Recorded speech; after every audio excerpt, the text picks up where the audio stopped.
Hello again. We are here with Farmer Steve. How's it going? It's going great. It's a lovely day today. It is a beautiful day today. So one of the questions that we keep getting from our audience is, talk to me about what no-till means. I'm not a farmer, so help me understand what no-till means. Well, no-till is simply short for no tillage, which essentially means no plowing. Plowing, I'll just give a quick definition, is when you take the soil and you turn it over. Most farmers historically have used a plow. That made it easier to plant and to control weeds and so forth. And then we got the Dust Bowl. And all of a sudden it was like, wow, this plow might have its benefits, but maybe it's not good. So in 1982, I'm showing my age here, is when I started to do the practice we call no-till. And I did it because I had soil erosion from water, from rain events. And we had ditches like this deep and deeper sometimes that I couldn't cross. And I just didn't think that was right. Took time, to do, and losing that soil was a problem. So I heard of this concept called no-till, no tillage, and I started in 1982.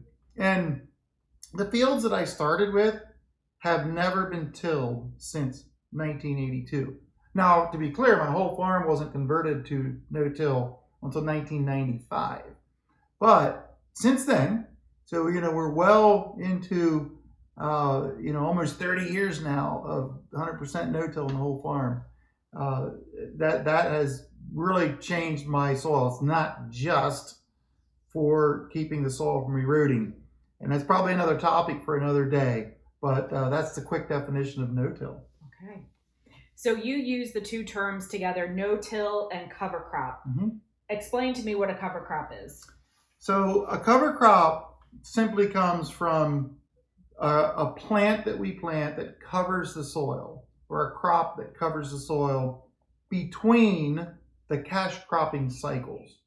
So if we have corn and the corn is harvested in the fall, we plant a cover crop. A popular cover crop is cereal rye, or hairy vetch, or crimson clover.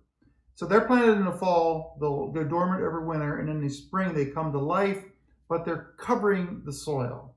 So that's where the term comes, cover crop. So it's a crop planted between our cash crop in the cropping cycle. But there's many more things that a cover crop does than to just cover the soil. Because of the living roots in the soil, it helps to support the microorganisms that live there and actually enhance them. And again, if you think about it, we're mimicking nature.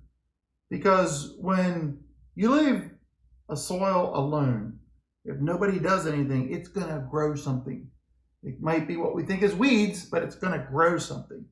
So we're trying to mimic nature in that regard because it's the way our soil was designed to function.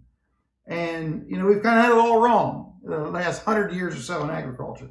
So we're kind of going back to some of trying to mimic nature using the no-till and the cover crops. And I might add quickly here, cover crops help to make the no-till concept better. So they're kind of synonymous. Cover crops and no-till. You'll hear those two terms used simultaneously quite often.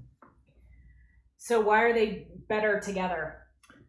Well, it comes back to mimicking nature. When we look at nature, the soil is not tilled. You look at the woods, it's not tilled, and things seem to grow. You look at a prairie, it's not tilled. Plants seem to grow. So by having the life of the plant roots, and then when they reach their time where they're finished, their roots start decaying. That gives nutrients back into the soil. That leaves small, tiny channels within the soil where my cash crops then can follow. It keeps my earthworms well fed and happy, and then they multiply. We all know earthworms are good. So that's why they're very synergistic. It's kind of like, I like to say the soil health math, 1 + 1 = 3. And that's just the way that synergy thing works there. But it really comes down quite simply to mimicking nature. I feel more like a farmer already. Oh, good. All right, we'll see you again soon.